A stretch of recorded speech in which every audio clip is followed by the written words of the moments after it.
Hey, how y'all doing? I'm Donald Hardaway, host of the Life Podcast.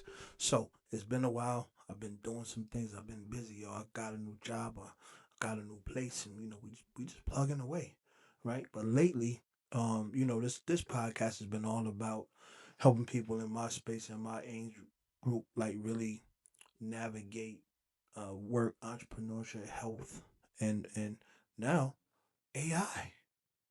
Yeah, this AI thing is real. So I want to talk a little bit about perception, okay? Because, I'm not the only middle-aged African American male trying to make a difference in this world and get ahead. Like I still got something in me. You know what I mean? I feel like you still got something in you too. So just bear with me. We need AI to be a part of that though, right? We come from a time where things were different. One person did a thing, another person did a thing, a third person did a thing, and collectively the three of us got it done together. But now, AI, you need one person. You can have agents for the other two people, right? We live in a time when the Jetsons came on TV. We saw the Jetsons, we saw Star Trek, we saw two people talking on screen to one another. We thought that was crazy. And then we got chirp, and then we got video chatting, and here we are, seeing exactly what we saw when we were kids. And then you got movies like iRobot, where this whole doomsday AI is going to take over, so you got to be careful, kind of a thing. And the world is changing quickly. That's a lot to take on at the same time. You see, so here it is.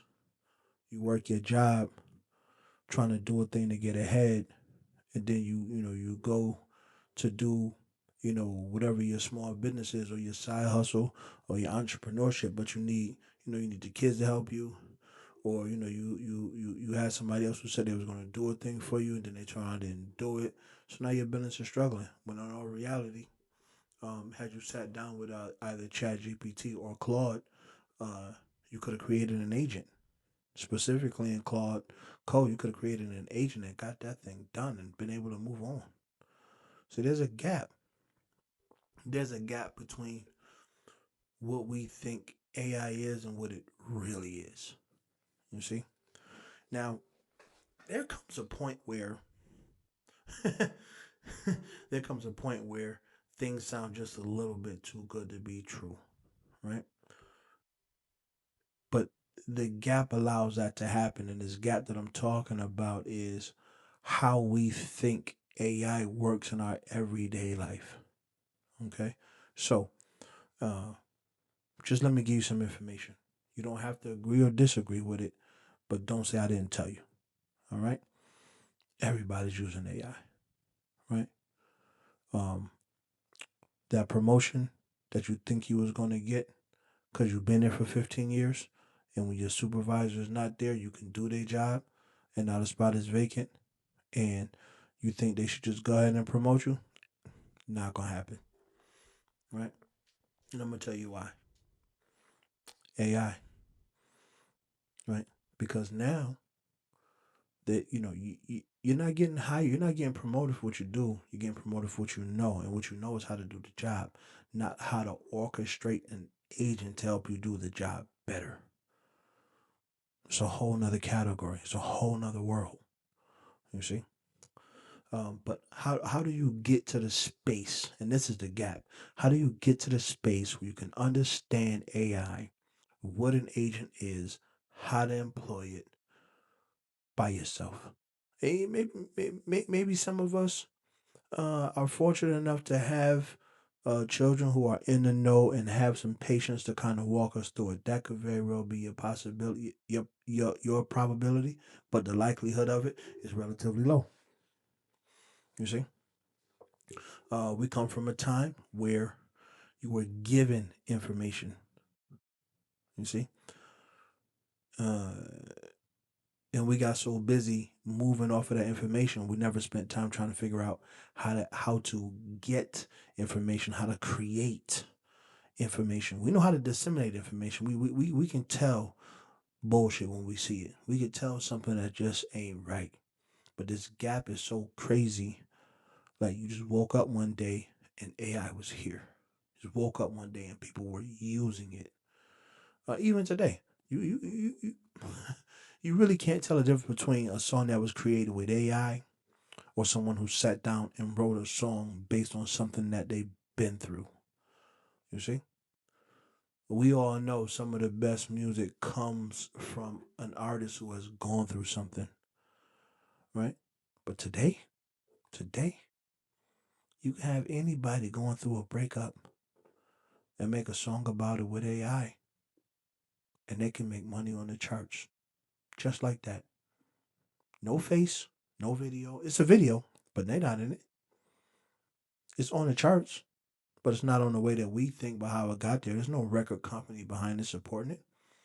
It's just somebody in their living room knowing how to use AI, ChatGPT or Claude, and know how to connect some systems. And before you know it, they got a song that's on the charts. That can actually happen. Like that can actually happen. So let's say you do figure this out, right? Let's say you do know how you do download ChatGPT or Claude on your phone, right? What do you do now, right?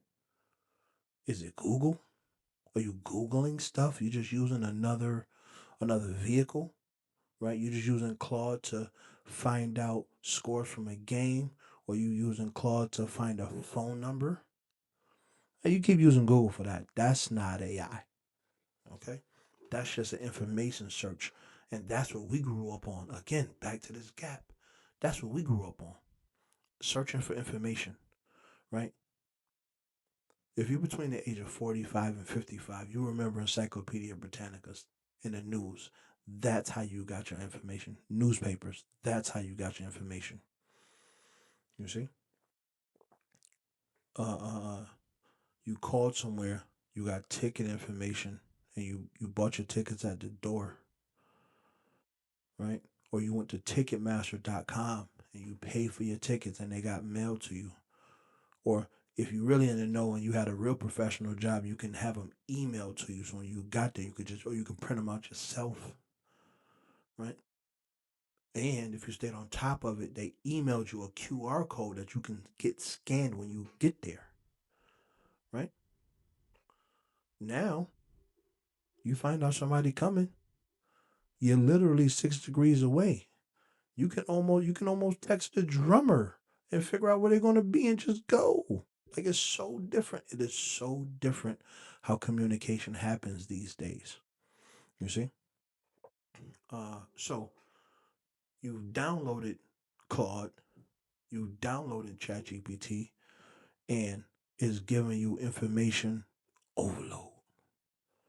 You see? They say press the button, just record, talk to it normally, and you get feedback. And before you know it, you get overwhelmed with information. But it's a lot of information, and it sounds too right. So that's kind of scary that it sounds too right. You see? Yeah, we all know Big Brother is watching.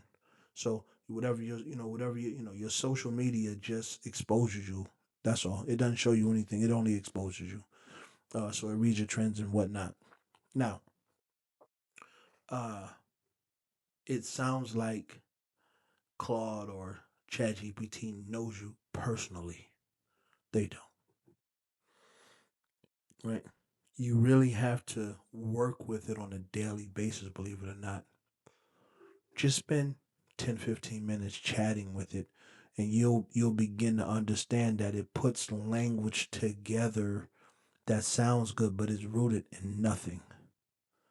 You see? Um, what do they call that? It's called a hallucination, right? Or not it's called a hallucination, right? So it's something that feels very right, but it's not real. Think think about the Looney Tunes cartoons, right? Um, you know, something or someone will be sweating in the desert and they think they see water or they think they see a town, right? And it seems very real, and they get there and realize that it's not real at all. Claude, ChatGPT, Gemini, whatever you're using, they will do that to you if you don't know any better, unfortunately. You see?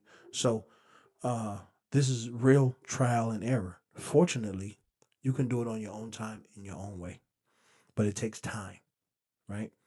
And time, if you in my space, if you in my age bracket between 45 and 55, your time is at a premium. You see, you're almost here longer than you're going to be here, so it has to make sense for you to use your time on it.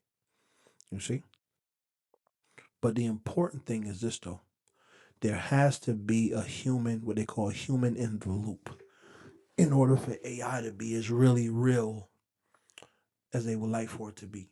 You see? So this is about how you guide information from your from the interaction with whatever tool you decide. Right? You figure out the one that's better for you. So try them all. Some people like Gemini, some people like ChatGPT, some people like Claude. It all depends on Richie what you're in it for, really. So you got to spend some time, do some research. Probably won't take 10, 15 minutes a day. Just download it and talk to it. If you have an idea or something that you used to like to do, just walk through it. But start with something that you are very familiar with. You see? Because if it starts to deviate from what you know to be accurate in real life, you can detect it. And that's the important thing.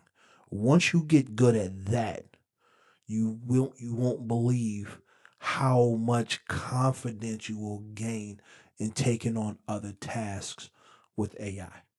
You see? So I'm no expert.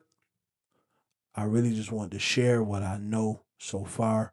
Well, I'll talk more about this, you see. So this platform is really talking about balance and helping you get to the next step.